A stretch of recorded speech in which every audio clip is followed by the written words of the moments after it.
ನಮಸ್ಕಾರ ಸ್ನೇಹಿತರೆ, ಬೆಳಗಿನ ಶುಭೋದಯ. ನಾನು ನಿಮ್ಮ ಕ್ಯಾಬ್ ಚಾಲಕ. ಸ್ನೇಹಿತರೆ, ಇವತ್ತಿಂದ 4ನೇ ಹೆಜ್ಜೆ ಇಡ್ತಾ ಇದ್ದೀವಿ. 60 ದಿವಸ 3 ಲಕ್ಷ ಗುರಿ. 4ನೇ ಹೆಜ್ಜೆ ಸ್ಟಾರ್ಟ್ ಆಗಿದೆ. ಬೆಳಗಿನ ಜಾವ ಮಾರ್ನಿಂಗ್ಲಾಗಿನ ಎಲೆಕ್ಟ್ರಾನಿಕ್ ಸಿಟಿ ಶ್ರೀರಾಮ್ ಅಪಾರ್ಟ್ಮೆಂಟಿಂದ ಬೆಲ್ಲಂದೂರು ಇಕೋ ಸ್ಪೇಸ್ಗೆ. ಸ್ನೇಹಿತರೆ, ಗುರಿ ಇಟ್ಕೊಂಡ್ಬಿಟ್ರೆ ಕೆಲಸ ಹಾಗೆ ಆಗುತ್ತೆ, ಖಂಡಿತ ಆಗುತ್ತೆ. ಯಾಕಂದರೆ ನಂದು ಇವತ್ತು 3 ದಿವಸದಲ್ಲಿ ನಾನು ಏನು ರೀಚ್ ಮಾಡಬೇಕು ಆ ಥರ ರೀಚ್ ಮಾಡ್ತಾನೆ ಇದ್ದೀನಿ. ರೀಚ್ ಯಾಕಂದರೆ ಒಂದು ನಾವು ಚಾಲೆಂಜಾಗಿ ತಗೊಂಡಿದ್ದಕ್ಕೋಸ್ಕರ ಆ ರೀಚ್ ಮಾಡಲೇಬೇಕಂತಿದೆ. ಹಿಂಗೆ ಬ್ಯಾಕ್ ಟು ಬ್ಯಾಕ್ ಡ್ಯೂಟಿ ಬೇತಾನೆ ಇದೆ. ಇಲ್ಲಿಂದ ಮತ್ತೆ ಪಿಕಪ್ ಇದೆ RMZ ಇಂದ. ಮತ್ತು ಇದು ಡ್ರಾಪ್ ಬಂದ್ಬಿಟ್ಟು ಇದು ಬಂಪ್ಸಂದ್ರ ಡ್ರಾಪ್ ಬರುತ್ತೆ. ಸ್ನೇಹಿತರೆ, ಹೇಳೋದೇನೆಂದರೆ, ಗುರಿ ಇಟ್ಕೊಂಡ್ರೆ ಯಾವುದು ಕೆಲಸ ಆಗಲ್ಲಂತಿಲ್ಲ, ಖಂಡಿತ ಆಗುತ್ತೆ. ನಾನು ಇದಕ್ಕಿಂತ ಮುಂಚೆನೂ ಅದು ಜಾಸ್ತಿ ತಲೆ ಕೆಡಿಸ್ಕೊತಿದ್ದೆ. ಸರಿ ಬಿಡು, ಆಯಿತು, ಮಾಡೋಣ ನೋಡೋಣ ಅಂತಿದ್ದೆ. ಬಟ್ ಈಗ ಆ ಥರ ಇಲ್ಲ. ಯಾಕಂದರೆ ನಂದು 60 ದಿವಸ ಗುರಿಯಲ್ಲಿ ಚಾಲೆಂಜ್ ಆಗಿ ಇಟ್ಕೊಂಡಿದ್ದೀನಿ ನಾನು. ಇಲ್ಲಿ ನಾನು ಎದುರುಗಡೆ ಬಸ್ ಸೈಕಲ್ ಮೇಲೆ ಕಾಣ್ತಾ ಇದ್ದೆ ನೋಡ್ರಿ, ಅವನು ಚಾಲೆಂಜಲ್ಲೇ ಇದ್ದಾನೆ. ಅವನ ಹತ್ರ ಏನೂ ಇಲ್ಲ, ಬಟ್ ಅವ್ನ ಸೈಕಲ್ ಮೇಲೆ ಕಬ್ಬಿಣದ ರಾಡ್ಗಳು ತೊಗೊಂಡೋಗ್ತದೆ. ಅಷ್ಟು ವೇಟೆಡ್ ಇದೆ. ನನ್ನ ಪಕ್ಕದ ನಾನು ಅಲ್ಲೇ ನಿಂತ್ಕೊಂಡು ಪಿಕಪ್ ನನ್ನ ಪಕ್ಕದಲ್ಲೇ ಹೋಗಿದ್ದೆ. ಅಂದರೆ ಆ ಥರ ಸ್ಟ್ರಗಲ್ ಮಾಡ್ಕೊಂಡು ನಡ್ಕೊಂಡು ಹೋಗ್ತಾ ಇದ್ದಾನೆ. ಅವ್ನು ಕಟ್ಕೊಂಡು ಬಿಟ್ಟು ಅದಕ್ಕೆ ಸೈಕಲ್ ಮೇಲೆ ಕಷ್ಟಪಡೋರಿದ್ದಾರೆ. ಯಾಕಂದರೆ ಮನುಷ್ಯಗೆ ದುಡಿಲೇಬೇಕಾಗತ್ತೆ, ದುಡಿದಿಲ್ಲ ಅಂದರೆ ಆಗಲ್ಲ.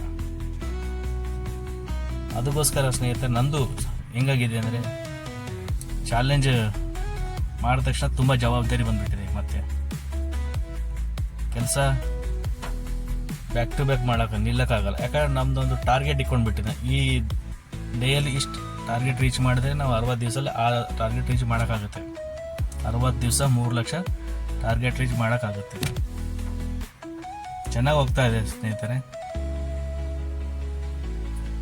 ಅದಕ್ಕೆ ಈ ದಿನ ಕರೆಕ್ಟಾಗಿ ಮೂವ್ ಆಗ್ತಾ ಇದೆ, ಕರೆಕ್ಟಾಗಿ ಹೋಗ್ತಾ ಇದೆ. ತಲೆ ಕೆಡಿಸ್ಕೊಂಬಂಗೆ ಏನಿಲ್ಲ ಸ್ನೇಹಿತರೆ, ಆರಾಮಾಗಿ ಮಾಡ್ಬೋದು. ಚೆನ್ನಾಗಿದೆ, ಕೆಲಸ ಓಡ್ತಾ ಇದೆ. ಏನಿಲ್ಲ ಸರಿ ಸ್ನೇಹಿತರೆ, ತಲೆ ಕೆಡಿಸ್ಕೊಂಬಂಗಿಲ್ಲ. ಯಾಕಂದರೆ ಇದು ಹೆಂಗಾಗಿದೆ ಅಂದರೆ, ಮನೆಯಲ್ಲಿ ಚಿಕ್ಕಂದಿದ್ದಾಗ ತಲೆ ಕೆಡಿಸ್ಬಿಟ್ಟಿದ್ದಾರೆ. ಯಾವ ಥರ ಅಂದರೆ, ನಾವು ಊಟ ಕುಂತಾಗೆ ನಮ್ಮ ಚಿಕ್ಕಂದಿದ್ದಾಗೆ, ನಾನು ನಿಮ್ಮೊಂದು ಚಿಕ್ಕಂದು ಒಂದು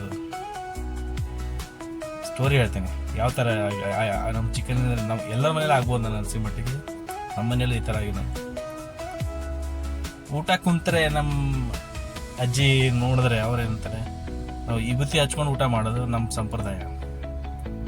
ನಮ್ಮ ಅಜ್ಜಿ ನೋಡ್ಬಿಟ್ಟು ನಾವು ಬೈತಿರ್ತಾರೆ, ಏನು ಊಟ ಕುಂತಿದ್ದೀವಿ ತಲೆ ಮೇಲೆ ವಿಭೂತಿನ ಹಚ್ಕೊಂಡು 4 ಜನ ಬಂದರೆ ನೋಡಿದ್ರೆ ಏನಂತಾರೆ. ಅರೆ, ಇದು ನನಗೊಂದು ಬೇರೆ ಥರನೇ ಅನಿಸ್ಬಿಡ್ತು. ಸ್ಕೂಲಿಗೆ ಹೋಗೋ ಟೈಮ್ನೆಲ್ಲ ಅದೇ ಚೆನ್ನಾಗಿ. ಆವಾಗೆಲ್ಲ ಹೆಂಗೆ ಸ್ಕೂಲ್ ಅಂದರೆ ಒಂದು ಬ್ಯಾಗ್ ಹಾಕ್ಕೊಂಡು ಏನೋ ಯೂನಿಫಾರ್ಮ್ ಹಾಕೊಂಡು ಹೋಗ್ತಾ ಇರ್ತೀವಿ. ಏನು ರೆಡಿ ಆಗೋದು ನಮಗೆ ಅದೆಲ್ಲ ಸ್ಟೋರಿ ಗೊತ್ತಿದ್ದಿಲ್ಲ. ಅದರಲ್ಲೂ ಮನೆಯವ್ರು ಅನ್ನೋರು, ಹೆಂಗೆ ಹೋಗ್ತಾ ಇದೆಯಲ್ಲ 4 ಜನ ನೋಡಿದ್ರೆ ಹೆಂಗಾಗುತ್ತೆ ನಿಂದು, ಈ ಥರ ಹೋಗ್ತಾ ಇದೆ ಅಂತ. ಹೀಗೆ ಸುಮಾರು ಎಲ್ಲಕ್ಕೂ ಒಳ್ಳೆ ಕೆಲಸ ಮಾಡಿದ್ರೆ 4 ಜನ ನೋಡ್ದಂಗೆ ಮಾಡ್ಬೇಕು ಕೆಲಸ. ಯಾವ್ದಾರು ತಪ್ಪು ಮಾಡಿದ್ರೆ 4 ಜನ ನೋಡಿದ್ರೆ ಏನಂತಾರೆ ಅಂತೇಳಿ ಇಲ್ಲಿವರೆಗೆ ನನಗೆ ಅದೇ ನಡೀತಾನೆ ಇದೆ. ನಮ್ಮ ಅಜ್ಜಿ ಅದು ಊಟ ಕುಂತಾಗ ಇವತ್ತು ಹೆಚ್ಚಿಲ್ಲ 4 ಜನ ನೋಡಿದ್ರೆ, ನಾವು ಊಟ ಕುಂತಾಗ 4 ಜನ ಬಂದು ನನಗೇನು ಊಟ ಮಾಡೋ ನೋಡ್ತಾರ?